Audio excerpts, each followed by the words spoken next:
दोस्तों आज film release हुई है धुरंधर 2 और मैं इसी का रिव्यू करूंगा। ये मैं पहले भी कह चुका हूं, फिर से कह रहा हूं कि मेरा रिव्यू कुछ भी रहे, कोई क्रिटिक फिल्म के बारे में कुछ भी कहे, इस फिल्म का ब्लॉकबस्टर होना तय है। तो सही पकड़े हैं। पहले कुछ लाइनों में मैं आपको इस फिल्म की कहानी बता देता हूं। अगर आपने धुरंधर 1 देखी है तो आपको पता है कि रणवीर सिंह ने अक्षय खन्ना को मार दिया है। धुरंधर 2 की कहानी शुरू होती है, बताया जाता है कि रणवीर सिंह कौन था, मुझे अपने घर जाना है, कैसे जेल गया था और उसको अजीत डोभाल साहब ने जेल से कैसे निकाला था और रॉ का एक एजेंट बनाकर पाकिस्तान में कैसे भेजा था। और जबकि रणवीर ने धुरंधर में अक्षय खन्ना को मार दिया है तो जो बाकी लोग बचे हुए हैं उनको धुरंधर 2 में उसने मारना है, जैसे कि अर्जुन रामपाल, संजय दत्त वगैरह वगैरह। लेकिन धुरंधर 2 में एक और एक्टर को इंट्रोड्यूस किया गया है जो प्ले कर रहा है दाऊद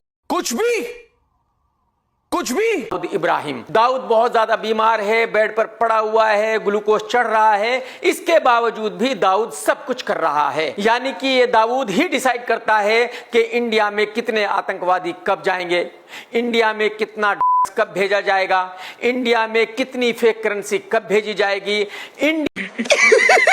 पैसा ही पैसा होगा, इंडिया में कहां कौन आतंकवादी जाकर हमला करेगा, इंडिया में किसको यूपी का सीएम बनाया जाएगा, किसको उत्तराखंड का सीएम बनाया जाएगा, किसको मिनिस्टर बनाया जाएगा। पाकिस्तान में भी जो कुछ हो रहा है वो सब दाऊद ही करा रहा है। यानी कि कौन सा राजनेता किस पार्टी के साथ मिलकर इलेक्शन लड़ेगा, कौन सी पॉलिटिकल पार्टी किसको सपोर्ट करेगी सरकार बनाने के लिए, पाकिस्तान की पुलिस क्या करेगी, पाकिस्तान की आईएएस क्या करेगी, यहां तक कि पाकिस्तान का प्रधानमंत्री कौन होगा, प्रेसिडेंट कौन होगा, पाकिस्तान के किस शहर पर किस गुंडे का राज होगा, सबर करो, बोला धक्का, इंडिया में कौन सा गुंडा कहां राज करेगा। और जब ये सब कुछ दाऊद ही करा रहा है तो जाहिर सी बात है जितने भी क्रिमिनल हैं वो सब के सब मुस्लिम हैं। हिंदू कोई भी क्रिमिनल नहीं है, सभी हिंदू बिल्कुल अच्छे लोग हैं। मैं मोदी साहब से गुजारिश करता हूँ। यानी कि इस फिल्म में ऐसे दिखाया गया है जैसे कि वो दाऊद इब्राहिम ही है जो पूरे पाकिस्तान को चला रहा है, पूरे इंडिया को चला रहा है। लेकिन मैं आपको ये बता दूं कि मुंबई में दाऊद की कुछ प्रॉपर्टीज की किसी ने नीलामी की थी और दाऊद इब्राहिम उस नीलामी को भी रोक नहीं सका था। तो जो आदमी अपनी प्रॉपर्टी की नीलामी नहीं रोक सकता वो दोनों देशों को कैसे चला सकता है, आप मुझे बताइए। और अब तो ऐसा वक्त आ गया है कि बहुत ही कम लोगों को याद है कि दाऊद भी कोई था, लेकिन आदित्य धर साहब ने दाऊद इब्राहिम की इतनी पब्लिसिटी कर दी, इतनी पब्लिसिटी कर दी भाई साहब, कि इतनी पब्लिसिटी जिंदगी भर में दाऊद इब्राहिम को नहीं मिली थी। तो एक तरह से देखा जाए तो दाऊद ने आदित्य को थैंक यू बोलना चाहिए और कम से कम 100 करोड़ रुपए का इनाम देना चाहिए कि आदित्य ने दाऊद की इतनी ज्यादा पब्लिसिटी की है। और आदित्य ने इस कहानी को लिखते हुए ध्यान रखा है कि जितने भी पाकिस्तानी कैरेक्टर्स हैं उनको इंडिया को खूब खूब मां बहन की गालियां देनी है और जितने इंडियन कैरेक्टर्स हैं उनको पाकिस्तान को भर भर कर गालियां देनी है, क्योंकि वो दोनों एक दूसरे को गालियां देंगे तभी तो फिल्म देखने वाले दर्शक भड़केंगे, तभी you are a good question, तो उनमें देशभक्ति जागेगी और तभी तो उनको फिल्म पसंद आएगी। फिल्म का स्क्रीन प्ले बहुत ज्यादा बिखरा हुआ है, कुछ ऐसे ट्रैक्स फिल्म में रखे गए हैं जिनकी बिल्कुल जरूरत नहीं थी, जैसे कि अर्जुन रामपाल और उसके फादर का ट्रैक। वो दोनों ही एक दूसरे को जब देखो गालियां देते रहते हैं और इस ट्रैक का फिल्म की कहानी से क्या लेना देना था, आदित्य ने इस ट्रैक को क्यों रखा है, मेरी समझ से बिल्कुल बाहर है। मेरे हिसाब से इस फिल्म को दाऊद के कैरेक्टर की बिल्कुल जरूरत नहीं थी, क्योंकि दिखाना सिर्फ ये था कि जो भी इंडिया में आतंकवादी घटनाएं होती हैं उनको पाकिस्तान अंजाम देता है। तो अगर आईएएस का ऑफिसर अर्जुन रामपाल भी इस काम को करता तो फिल्म ऐसी ही होती जैसी अब है। तो मेरे ख्याल में दाऊद का पूरा ही ट्रैक वेस्ट ऑफ टाइम है और फिल्म पर बोझ है। फिल्म में जो एक्शन सीन है वो बहुत ज्यादा लंबे रखे गए हैं, जैसे कि स्टार्टिंग में दिखाया गया है कि रणवीर सिंह एक हवेली में घुसता है अपनी बहन को बचाने के लिए। रणवीर सिंह अगले 15 मिनट तक लोगों को मारता रहता है, कम से कम 50-60 लोगों को मारा जाता है, लेकिन अदालत में बताया जाता है कि 8-10 लोगों को ही मारा गया।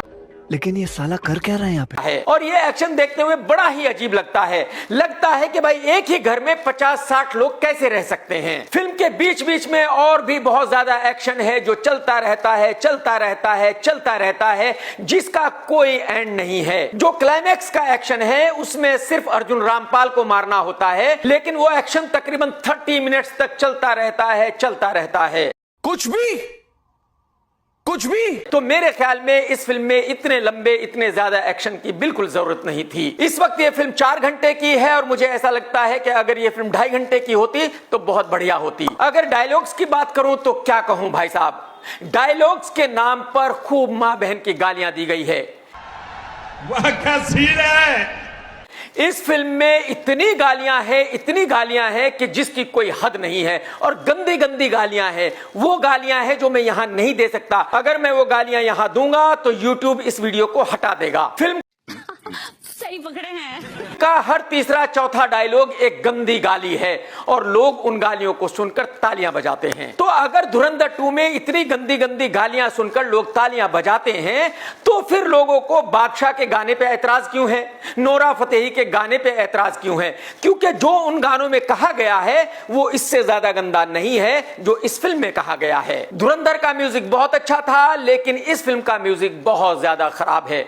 मुझे अपने घर जाना है। या मैं यूं कहूं कि म्यूजिक है ही नहीं और जो कुछ भी है वो एकदम बकवास है। आदित्य ने जो कारतूस धुरंधर 1 में चलाया था उसी को धुरंधर 2 में चलाने की कोशिश की है। यानी कि इस फिल्म में भी एक अरबिक गाना रखा गया है, क्योंकि जो अरबिक गाना पहले वाली धुरंधर में था वो सुपरहिट था। लेकिन मैं गारंटी के साथ कह सकता हूं कि धुरंधर 2 का ये अरबिक गाना बिल्कुल नहीं चलेगा, क्योंकि कहावत है कि बिटौड़े में तीर कभी कभी लगता है, हमेशा गजब बेइज्जती है।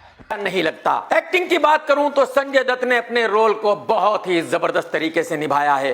धुरंधर 1 में भी संजय दत्त का रोल बहुत अच्छा था और धुरंधर 2 में तो संजू का रोल बहुत बड़ा है। अगर धुरंधर की जान था अक्षय खन्ना तो धुरंधर 2 की जान है संजय दत्त। संजय दत्त के ऐसे बहुत सारे डायलॉग्स हैं, बहुत सारे सीन हैं जिन पर तालियां बजती हैं, सीटियां अच्छा हमको सिखा रिया है बजती हैं। तो अगर दोनों फिल्मों को देखा जाए तो संजू ने अपने रोल को बहुत ही शिद्दत से निभाया है, बहुत ही बढ़िया एक्टिंग की है। राकेश बेदी ने भी अपने रोल को बहुत अच्छे से निभाया है। धुरंधर 1 में भी राकेश का बहुत अच्छा रोल था, धुरंधर 2 में भी राकेश का बहुत बढ़िया रोल है। जिस एक्टर को दाऊद के रोल में कास्ट किया गया है वो बहुत ही वाहियात है, बहुत ही घटिया है। वो 1 मिनट के लिए भी अच्छी एक्टिंग नहीं अभी और सुनिए कर सका है। बताया जा रहा था कि धुरंधर 2 में अर्जुन रामपाल का रोल बहुत ही कमाल है, बहुत ही बड़ा है, लेकिन ऐसा नहीं है। अर्जुन रामपाल का रोल ठीक ठीक है और उसने अपने रोल को ठीक ठीक ही निभाया है, कोई कमाल नहीं किया है। फिल्म की हीरोइन का धुरंधर में भी छोटा रोल था, धुरंधर 2 में भी छोटा रोल है, लेकिन दोनों को मिलाकर देखा जाए तो लड़की ने ठीक ठीक काम किया है। ये एक एक्शन फिल्म है तो जाहिर सी बात है फिल्म में एक्शन बहुत ज्यादा है